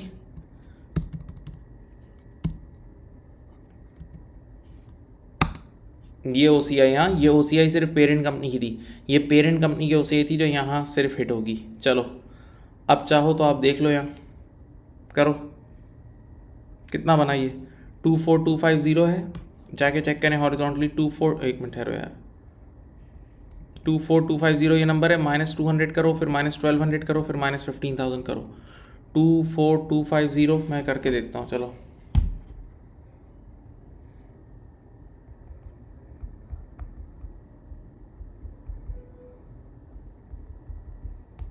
जी 7850 आ रहा है, 7850 आ रहा है, ये देख लो 7850 आ रहा है। ओके राइट, यहाँ पर आके सवाल एंड हो गया। अब मैं आपको आखिरी नसीहत क्या कर रहा हूँ, मेरी बात सुनो, एक बार आपने ये सवाल खुद से करना है। देखो इतने एग्ज़ाम के लिए एक उसूल याद रखो, आपने परफॉर्म करना है, आपने खुद परफॉर्म करना है, तो आपने खुद प्रैक्टिस करनी है, पहले जहन बनाए। तो एक बार इस सवाल को प्यारे बच्चों ट्राई करें आप लोग, और फिर ये सोल्यूशन आप देखें, ठीक है। और ये टोटल का कॉलम मैंने फिर बोला ये ऑप्शनल है, अगर टाइम है एग्ज़ाम में तो आप बनाएं, वरना टोटल का कॉलम ना भी बनाएं तो भी you will get full marks. Okay. लेकिन स्पेशली जो SOFP का सवाल होता है ना, उसमें हम लोग रिकमेंड करते हैं कि ज़रूर बनाएं, क्योंकि उसमें आपको बैलेंस हो जाता है ना, तो पता लग जाता है कि काम सही हुआ है गलत हुआ है, काम सही हुआ है या गलत हुआ है। ठीक है। अच्छा, मैंने इस बार ऊपर एडजस्टमेंट नंबर 1 2 3 करके लिखवा दिया, इसको आप नाम भी लिख सकते थे। जैसे एडजस्टमेंट नंबर 1 के अंदर लिख देते फिर FVA लिख देते, या FVA excess depreciation. Adjustment number 2 में आप लिख देते इम्पेयरमेंट गुडविल। एडजस्टमेंट नंबर 3 में लिख देते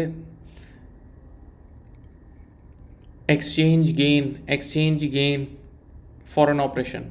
फिर इसमें लिख देते एक्सचेंज लॉस लोन। फिर इसमें लिख देते कि gain on individual statement, gain on sale of shares लिख देते, gain on sale of shares. तो ये भी आप लिख सकते थे। सही, ये सारी चीज़ें आप कर सकते हैं। चलें, आज के लिए इतना ही रख रहे हैं। अपना बहुत ज़्यादा ख्याल रखिएगा, और प्लीज़ लास्ट डेज़ हैं, अपने कॉन्फिडेंस को मत गिराएं, एक्टिवली काम करें। अच्छा, ये इनकम स्टेटमेंट का एक सवाल हो गया। इनकम स्टेटमेंट इन्होंने इस बार उसमें दे दिया है, किसमें, मॉक में, तो ये बहुत बेहतर है, एक अच्छी आपकी प्रैक्टिस हो गई इससे। चलें जी, अल्लाह हाफिज़।